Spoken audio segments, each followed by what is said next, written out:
अपराध, ये दो तत्वों की चर्चा है। एक अपराध तत्व है और एक निरपराध तत्व है। जो अपराध तत्व में अपराधी आत्मा है वह कर्म से बंधता है, क्योंकि वह सदा अपराध के कारण शंकित है, शंकित चित्त वाला है। जो निरपराध है वो निशंक होता है, इसलिए वह कर्म से नहीं बनता।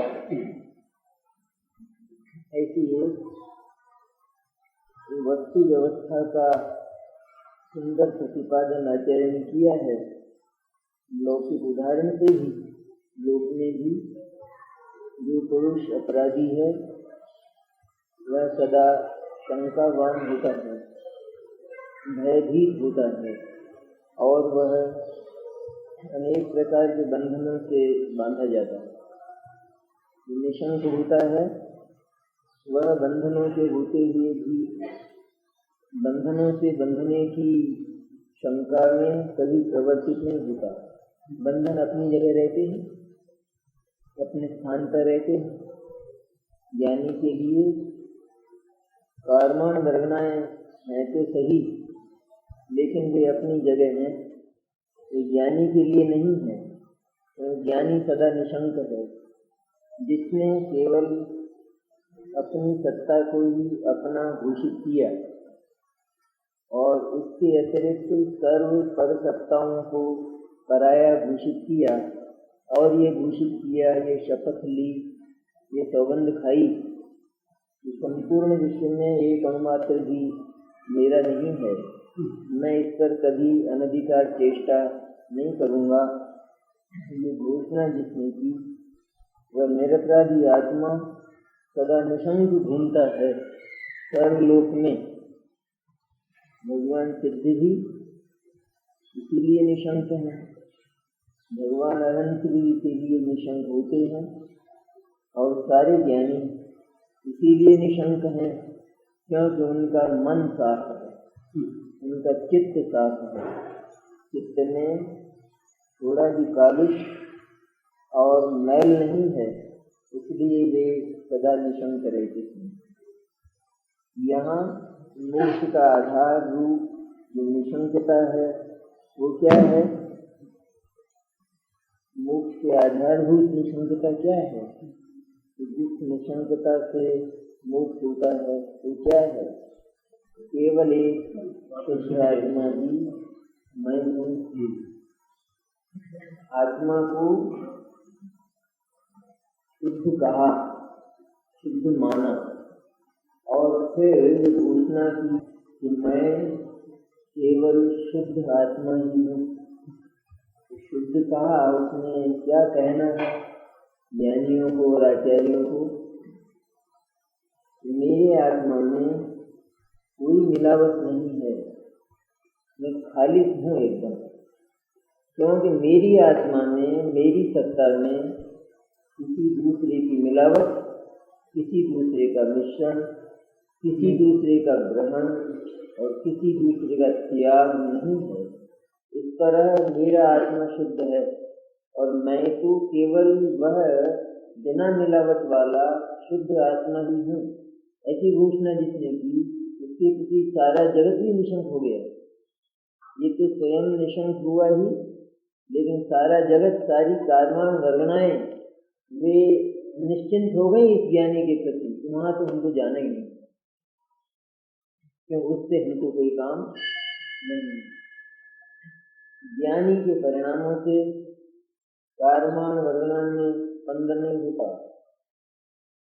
अज्ञानी अपराधी के परिणामों से कर्मान वर्गनाएं स्पंदित होती, चंचल होती, उनमें सक्रियता होती। जैसे अपराध जो करते हैं तो उन अपराधियों के अपराध से जो जेल की सांकलें हैं वो खन खनाती, और जो निरपराध होते हैं उनकी क्रियाओं से और उनके कृत्यों से जेल की सांकलें निस्तब्ध रहती हैं, शांत रहती हैं, उनमें जरा सी आवाज भी नहीं होती जेल की सांकलों में। और अपराधी जब अपराध करते हैं तो जेल की सांकलों में से आवाज आती है। ज्ञानी को क्या है, शुद्ध आत्मा ही मैं हूँ, आत्मा ही मैं हूँ। ये नहीं लिखा ना, जो आचार्य ने लिखा ना, एक शुद्ध आत्मा ही मैं हूँ कहा जाने वाला जो पर्याय वाला आत्मा है वो मैं नहीं हूँ, क्योंकि वहाँ बहुत विकार है, वहाँ बहुत मलिनताएं हैं, वो मैं नहीं हूँ।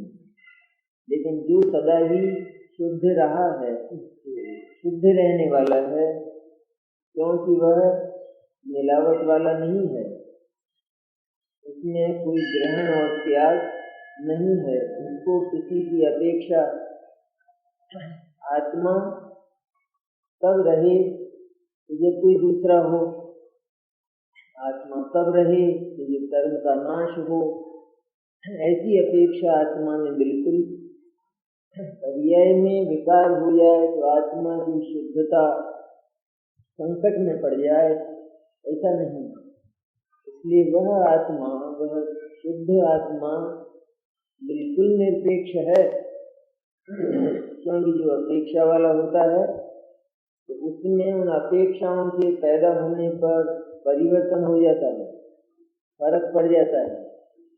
कर्म का उदय होता है तो आत्मा की पर्याय में विकार हो जाता है, कर्म का नाश होता है तो पर्याय शुद्ध हो जाती है। ये दोनों पर्याय सापेक्ष हैं। और आत्मा सापेक्ष है। कर्म के उदय में आत्मा मैला होता है, कर्म का नाश होने पर आत्मा शुद्ध नहीं होता है, वह त्रिकाल शुद्ध ही है। ऐसी एक निरपेक्ष शुद्धता, ऐसी निरपेक्षता मैंने शुद्धता, निरपेक्षता में न शुद्धता, जिसके साथ कोई अपेक्षा लगती ही नहीं है। जो इस नए से शुद्ध है, ऐसी अपेक्षा भी जहाँ नए की अपेक्षा भी जिसमें लगती नहीं है, आत्मा निश्चय नए से शुद्ध है, ये शुद्ध आत्मा को स्वीकार नहीं है। बात मैं तो शुद्ध हूँ, मैं तेरे से कैसे शुद्ध हूँ? जानता है मेरे को शुद्ध, इसलिए मैं शुद्ध नहीं हूँ, पर मैं तो तेरे जाने बिना ही, तेरे द्वारा नहीं जाना गया होने पर भी मैं निरपेक्ष शुद्ध हूँ। इसलिए शुद्ध शब्द दिया ना आचार्य ने, ध्यान देने लायक है। एक शुद्ध आत्मा ही मैं हूँ, सब टीका में आया, शुद्ध आत्मा, आत्मा ही मैं हूँ ऐसा नहीं कहा। आत्मा के नाम से आत्मा बहुत प्रकार का कहा जाता है और बहुत प्रकार का जाना माना जाता है, लेकिन वह आत्मा नहीं। तो कौन सा आत्मा? वह आत्मा कि जो सदा ही निरपेक्ष रहता है, सदा ही सबसे दूर रहता है, सारी परिस्थितियों से पार, सारे ही द्रव्य क्षेत्र काल भाव से बिल्कुल अतीत ऊपर, ऐसा जो अप्रभावित तत्व है, अव्यवहार तत्व है, अप्रतिहत तत्व है, वो शुद्ध आत्मा है। सदा अकेला रहता है और पूरा है, पूर्ण रहता है। ऐसा शुद्ध आत्मा में जिसने ये बात स्वीकार की वो कौन है? तो निरपराधी। निरपराधी का नाम सम्यक दृष्टि है, उसका नाम ज्ञानी है।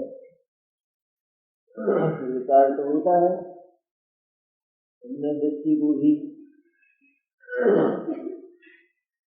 सच में देखा जाए सम्यक दृष्टि जो सर्व ही पर भावों को, पर द्रव्यों को अपने भाव में से, अपनी श्रद्धा में से, अपने ज्ञान में से और अपने आचरण में से विसर्जित कर चुका है, तो उसको अशुद्धता कैसी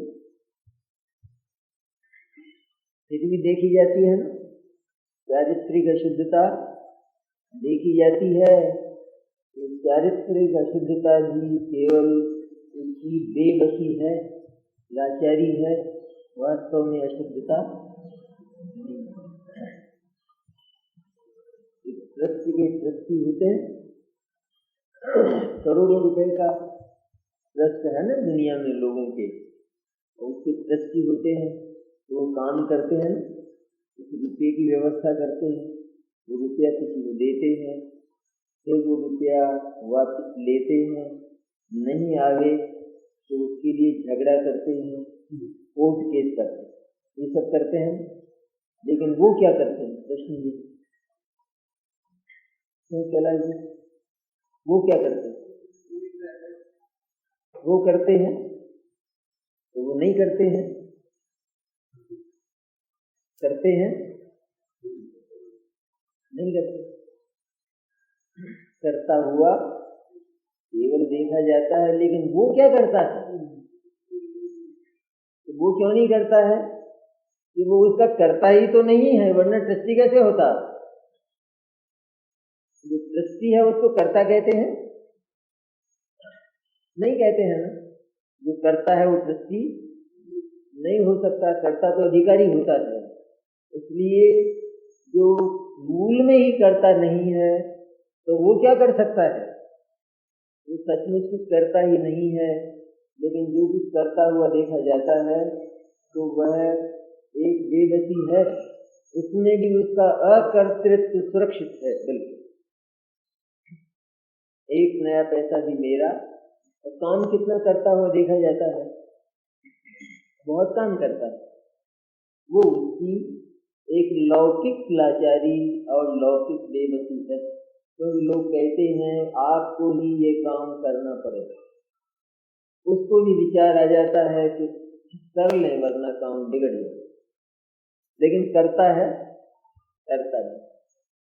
यही सम्यक दृष्टि के चारित्र की कमजोरी है। जितना कुछ राग द्वेष पाप पुण्य उसको होता हुआ देखा जाता है, उसके प्रति उसका तिलकुश मात्र भी कर्तृत्व नहीं है, लेकिन ज्ञायक की तरह, ज्ञाता की तरह उसको होता हुआ सिर्फ जानता है, करता नहीं।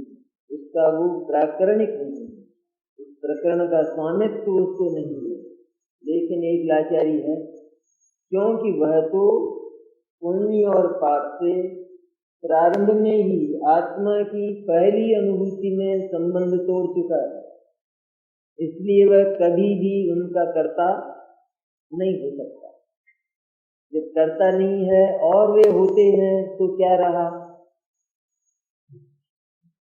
जो ट्रस्टी है वो कर्ता होकर ट्रस्टी हुआ है?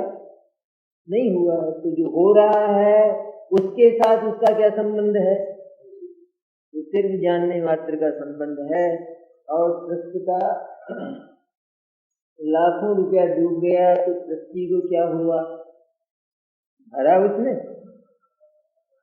तो कौन था वो? करता था, ज्ञाता था? करता होता तो भरना नहीं पड़ता, लेकिन सब कुछ होता हुआ देखा जाने पर भी उसके भीतर इसके साथ संबंध मात्र का अभाव है। इसी तरह ज्ञानी जिसने सिर्फ एक, केवल एक शुद्ध चैतन्य सत्ता से, अपनी चैतन्य सत्ता से अपना एकत्व और अपना स्थापित किया, उसका अर्थ क्या हुआ? प्रकारांतर से कि उसने इसके अतिरिक्त अन्य जितने भी हैं उनसे अपना संबंध विच्छेद किया। पहले संबंध बनाया था, बना नहीं था, और अब उसने अपना संबंध तोड़ा। जिसने उस शुद्ध चैतन्य के अतिरिक्त उससे बेमेल जितने भाव हैं, चाहे वे अपनी पर्याय में हो अथवा वे अपने से भिन्न जगत के पदार्थ हों, उनके साथ जिसने संबंध तोड़ा तो वह उनका कर्ता। स्वाभाविक बात नहीं है ये? जिन भावों के प्रति हमने अपना स्वामित्व समाप्त किया, वे भाव भले ही हमारे भीतर होते हुए देखे जाएं, लेकिन उनके साथ हमारा संबंध क्या है? डॉक्टर को रोगी के प्रति भाव पैदा होते हैं उसको ठीक करने के लिए। डॉक्टर का क्या संबंध है उन भावों से? तो संबंध है तो सही, वो पैदा तो होते हैं उसके भीतर। हम संबंध पूछते, उन भावों का संबंध स्वयं डॉक्टर से है। जो औषधि दे रहा है उसका संबंध डॉक्टर से है। ऑपरेशन कर रहा है उसका संबंध डॉक्टर से है। किससे है? रोगी से है। जैसे रोगी के साथ उसका संबंध नहीं, उसी तरह रोगी के प्रति होने वाले भावों के साथ भी उसका संबंध अर्थात कर्तृत्व नहीं है। कोई भी समझदार डॉक्टर ऐसा नहीं होगा कि जो अपने भीतर उत्पन्न होने वाले रोगी के भावों के साथ एकत्व करे और रात और दिन बेचैन आया और भाव या बैठ जाता है, वो भाव उसके भीतर बैठ जाता है, नहीं बैठता। रोगी मर गया और डॉक्टर के यहाँ शादी हो रही नहीं होती। ये क्यों होता है? इसलिए होता है कि जितना कुछ करता था उसमें उसका कर्तृत्व बिल्कुल नहीं। एक तो सब कुछ करता हुआ भी करता नहीं है, एक बिल्कुल कुछ नहीं करता हुआ भी पूरी तरह से करता होता है। ऐसा कर सकते हैं। तो भावार्थ है अपराध और निरपराध की एक लोकमान्य परिभाषा। लोकमान्य, ये तो आगम सम्मत तो है ही। जितने भी न्याय प्रिय हुए जगत में उन सबको मान्य परिभाषा। अपराधी कौन है? कि जो अन्य द्रव्य की ओर अपनी नजर उठाता है। निरपराधी कौन है? जो केवल अपनी सत्ता में संतुष्ट है, अपने को जो प्राप्त है उसमें संतुष्ट है। तो लोक में तो अपने को जो प्राप्त है उसके संतोष में लाचारी भी हो, लेकिन यहाँ जो प्राप्त है चैतन्य तत्व, वहाँ लाचारी बिल्कुल नहीं है, क्योंकि वो अथाह है और वो अगाध है। ऐसा नहीं है कि एक ही रोटी खा लेंगे एक मिलेगी, तो वो नहीं है बात। लेकिन अनंत है जिसके पास, ऐसी चैतन्य सत्ता का जो अपनत्व है उससे आत्मा निहाल हो जाता है और तब वो किसी की तरफ नजर नहीं रखता। भावार्थ में कहते संसिद्धि, राज, सिद्धि, साधित और आराधित, इन शब्दों का एक ही अर्थ है। संसिद्धि, राज, सिद्धि, साधित और आराधित, ये एकार्थवाची शब्द हैं। आया था राज में प्रसन्नता, सिद्धि, पूर्णता, जो कुछ भी कहा जाए। यहाँ शुद्ध आत्मा की सिद्धि अथवा साधन का नाम राज है। जिसके वह राज नहीं है वह आत्मा अपराध है, और जिसके वह राज है वो आत्मा निरपराध है। जिसके वह राज है, जिसके वह राज है न, जिसको केवल अपनी सत्ता का अवलंबन लेकर निरंतर प्रसन्नता ही है। राजमन प्रसन्नता, केवल अपनी सत्ता के अवलंबन में जो निरंतर प्रसन्न वर्तता है और जिसे पर की थोड़ी भी अपेक्षा नहीं रही है, जिसके चित्त में पर के अपनत्व का स्वप्न में भी विचार नहीं आता है, क्योंकि उसकी सत्ता ही इतनी है कि जो कभी व्यतीत होने वाली नहीं। अनंत काल तक चैतन्य का भोग किया जाए पर चैतन्य उतना का उतना सावक रहता है। जैसे खाना होता, भोजन रोजाना थोड़ा थोड़ा निकाला, 12 महीने में समाप्त हो जाता है। एक अंगूठी में हीरा पहना हो तो कितना बीतता है। तो जब देखो तब उतनी ही, 1 लाख का है ना, तो जब देखो तब प्रसन्नता कितनी बीता। कुछ जिंदगी भर पहने तो कुछ फर्क पड़ा। आत्मा कैसा है, तो चैतन्य रत्न है, चिंतामणि अनमोल, कि जिसको जब देखो तब पूर्ण प्रसन्नता होती है, क्योंकि वो समृद्ध है, वो धनवान है, वो संपत्तिशाली है। आत्मा पूंजीपति है, संपत्ति वाला है, वैभव वाला है वो। और उसका वैभव जगत के वैभव जैसा नहीं है। जगत का वैभव चला जाने वाला, तरसाने वाला, बहुत आकुलताओं से मिलने वाला, बहुत प्रयत्न करे तो भी बिल्कुल नहीं मिलने वाला, चाहते हुए भी चला जाने वाला, नहीं चाहते हुए भी आने वाला। और चैतन्य का जो वैभव है वह अत्यंत तृप्ति प्रदायी है, तृप्ति देता है। क्यों देता है? क्योंकि उसकी अनुभूति में यह संवेदन होता है, यह मेरा है, यह मैं हूँ और ये मेरा है। ऐसा जो एक अक्षय तत्व है, अगाध तत्व है, वह मैं हूँ। उस प्रसन्नता का ठिकाना है। कितनी संपत्ति हो किसी की, अटूट संपत्ति, जैसे अटूट रत्न हो, उनके संबंध में जब ये अनुभव हो तो मैं इतना हूँ, ऐसा हूँ, कितनी प्रसन्नता हो। जगत में वैसा कोई ना हो, आत्मा जैसा जगत में दूसरा कोई नहीं है। सारी आत्माएं एक जैसी हों, लेकिन एक आत्मा जैसा दूसरा आत्मा नहीं है, क्योंकि तो एक आत्मा की पूर्ति दूसरे आत्मा से होती नहीं है। इसलिए अकेला एक ही आत्मा संपूर्ण है। तो जिसके उस आत्मा की आराधना नहीं है, आत्मा की साधना नहीं है, आत्मा की सिद्धि नहीं है, जिसको आत्मा की प्रसन्नता नहीं है, वो अपराधी है। इसकी परिभाषा अपराध की, कौन अपराधी?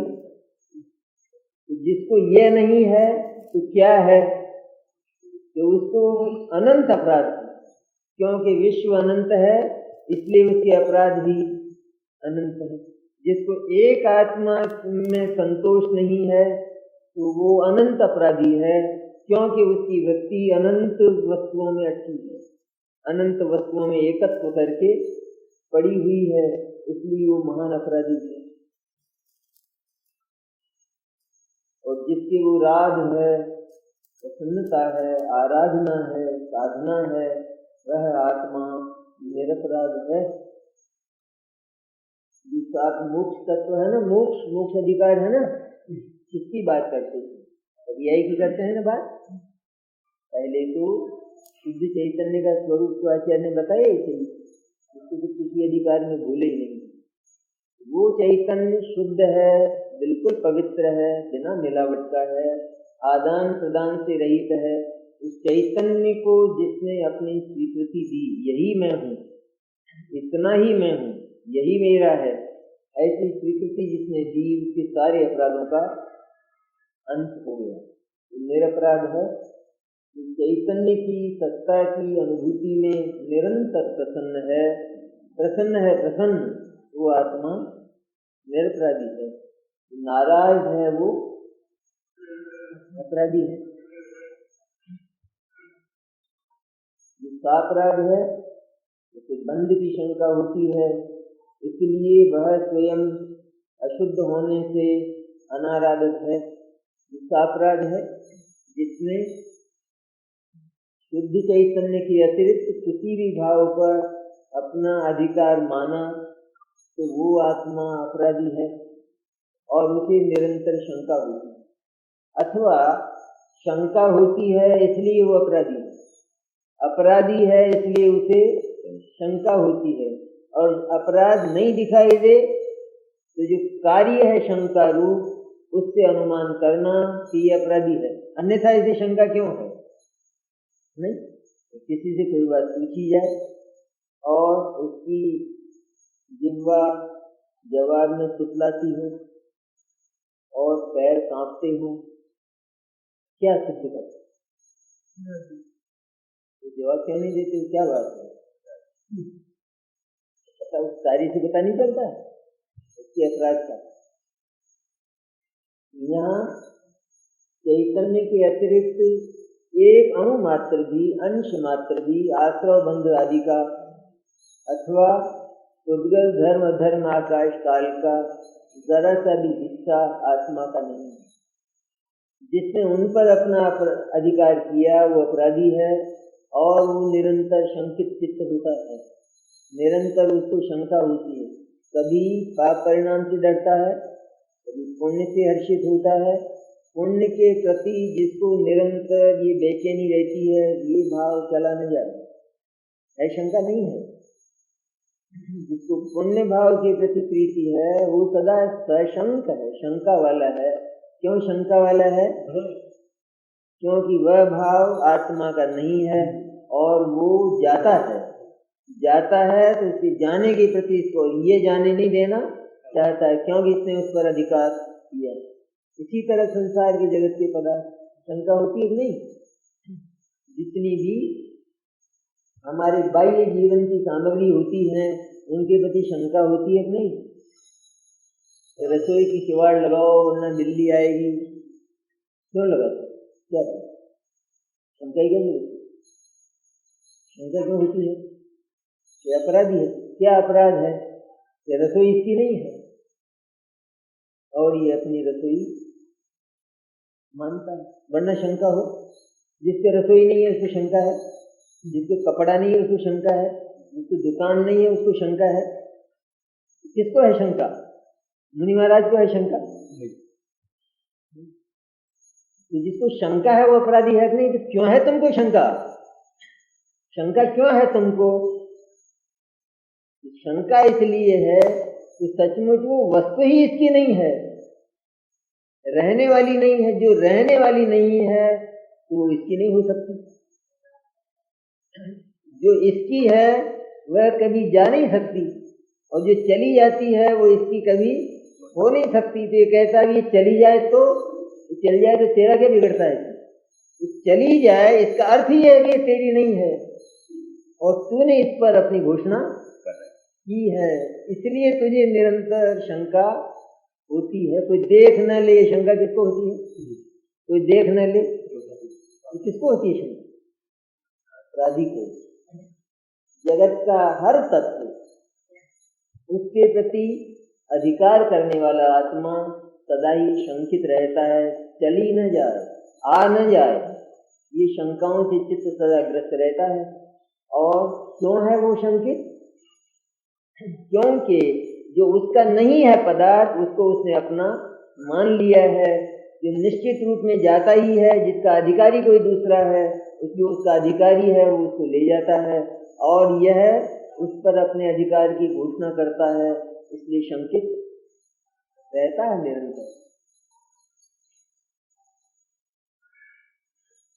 देखने ले कोई चोर तो नहीं रहता सदा, देखना ले पकड़ना ले ये शंका रहती है।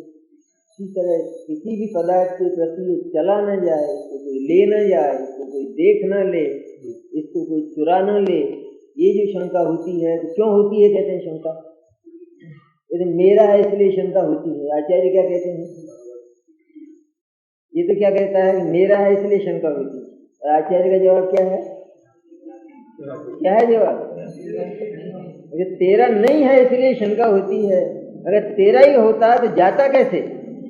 जाता है इसका अर्थ क्या है? इसका अर्थ है तेरा नहीं है और तूने उसको अपना घोषित किया है, ये अपराध है। इसलिए शंकित चित्त रहता है सदा।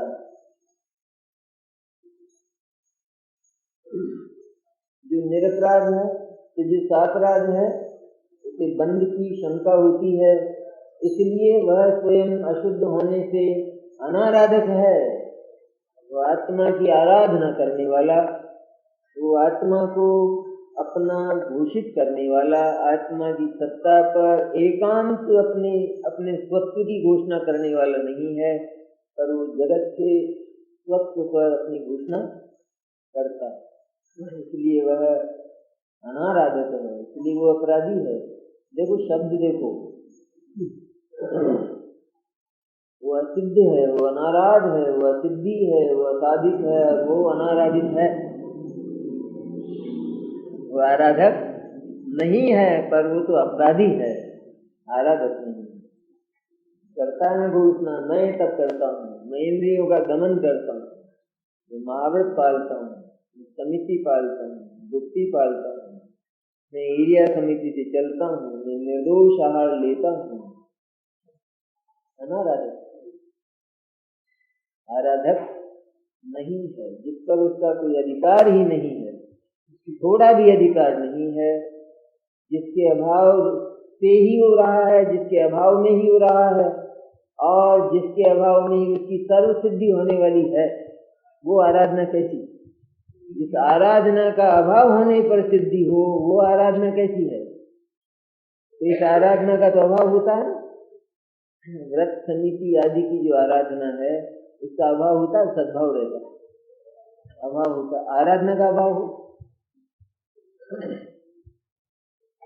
जिससे मोक्ष जाए, उन भावों का अभाव हो, मोक्ष में क्या रहेगा? मुक्ति में जो भाव रहता है वही आराधना है, सिद्धि है, ये राज है, ये साधित और ये आराधित। बाकी सब अपराध। और जो निरपराध है, निशंक होता हुआ अपने उपयोग में लीन होता है। जो निरपराध है, उसने चूंकि अपने उपयोग मैंने आत्मा शुद्ध चैतन्य तत्व अपने उपयोग में लीन होता है, इसलिए उसे बंध की शंका नहीं होती। अपने उपयोग में, अपने चैतन्य में, अपनी चैतन्य सत्ता में लीन होता है। चैतन्य सत्ता में लीन होता है अपनी में, उसे कोई ये कह सकता है क्या करते हो? कोई कह सकता है? क्यों नहीं कहेगा? क्या है वहां हेतु? एक ही हेतु है कि वह संपूर्ण रूप से इसी की है, इसलिए वहां आपत्ति, ऑब्जेक्शन नहीं हो सकता है। और किसी दूसरे के संबंध में हो तो आपत्ति होगी कि नहीं? तुरंत क्या करते हैं आप? और तो किराएदार हम ये अपने अपने कमरे, एक किराएदार दूसरे कमरे में जाए तो नहीं होती आपत्ति? है भाई साहब, नहीं होगा तो क्या हो गया भाई, तो कहाँ जा रहे हो? और अपने में जाए तो कोई बोलता नहीं, निस्तब्धता, शांति, सन्नाटा एकदम। शांति कहाँ है? अपनी सत्ता में जो गमन है उसमें, उस हम कल्पना करें उसकी, सारे ही जीव जगत के केवल अपनी सत्ता के प्रति गमनशील हैं, तो कोई कोलाहल होगा? नरक निगोद होंगे? नहीं, नरक निगोद ये तो केवल चैतन्य सत्ता के अतिरिक्त अन्य सत्ता के प्रति गमन करने के का जो अपराध है, उसके दंड स्थान है, कारावास है, नरक और निगोद आदि। स्वर्गीय कारावास फर्स्ट क्लास का है, फर्स्ट क्लास की जेल, फर्स्ट क्लास का टिकट होता है किसी के पास, वो रेल में नहीं बैठेगा, डब्बे में। फर्स्ट क्लास के टिकट वाले को डब्बे में नहीं बैठना पड़ेगा, थर्ड क्लास वाले बैठेगा डब्बे में, और फर्स्ट क्लास वाला तो डब्बे में दोनों बैठेंगे कि नहीं उतने समय के लिए? तो क्या है? स्वर्ग है वो भी कारावास है, फर्स्ट क्लास का है। जो निरपराध है वो निशंक होता हुआ अपने उपयोग में, उपयोग स्वरूप जो चैतन्य है उसमें लीन होता है, इसलिए उसे बंध की शंका नहीं होती, क्योंकि वह उसी का है, संपूर्ण रूप से उसका है, इसलिए वो निशंक रहता है। लोक की रीति है ये जो जिसका है उसके प्रति कोई भी श्रद्धा, ज्ञान और आचरण करने में उसे उसके चित्त में शंका पैदा नहीं होती। 1000 आदमी हो और अपनी अपनी पत्तल में खा रहे हैं तो कोई आपत्ति होगी? और एक दूसरे की में से अगर लें तो तुरंत कोलाहल हो जाएगा, खाना चलेगा, कोलाहल हो जाएगा, अशांति हो जाएगी। क्या करते हो तुम? इस तरह निज चैतन्य सत्ता के प्रति जिसका विहार है सदैव, जो उसी में लीन, उसी में संतुष्ट है, जिसका शपथ है, सौगंध है जिसकी कि केवल मेरा तो यही है और मेरा नहीं है, उससे सारा जगत भी निशंक हो गया। सारा जगत मुनिराजों के प्रति निशंक होते हैं, सब होते हैं। मुनिराज चक्रवर्ती के घर में जाए, चक्रवर्ती सब पहले समेट के छिपा के रख देता होगा, महाराज आ रहे हैं रख दो ये रतन वतन, तो शंका होती नहीं? क्यों नहीं होती? तो उनका चित्त बिल्कुल साफ है, उनका चित्त तो पीछे कमंडल में भी नहीं है। क्या इसलिए जो शुद्ध आत्मा है वही मैं हूँ, ऐसे निश्चय पूर्वक वर्तता हुआ सम्यक दर्शन, ज्ञान, चारित्र और तप के एक भाव रूप निश्चय आराधना का आराधक ही है।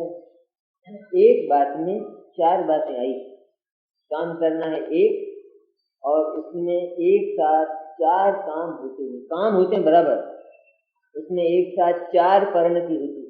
क्या होती है? सम्यक दर्शन, सम्यक ज्ञान, सम्यक चारित्र और सम्यक तप। केवल एक शुद्ध आत्मा ही मैं हूँ, इतना करना जीव को। मोक्ष कितना छोटा है, कितना संकुचित है, कितना संक्षिप्त है। क्या करना है जीव को? तो केवल एक शुद्ध चैतन्य ही मैं हूँ ऐसा जिसने किया, उसको सम्यक दर्शन भी हुआ, सम्यक ज्ञान, सम्यक चारित्र भी हुआ, और उसको तप भी हुआ। तप हुआ नहीं? ज्ञान हुआ नहीं?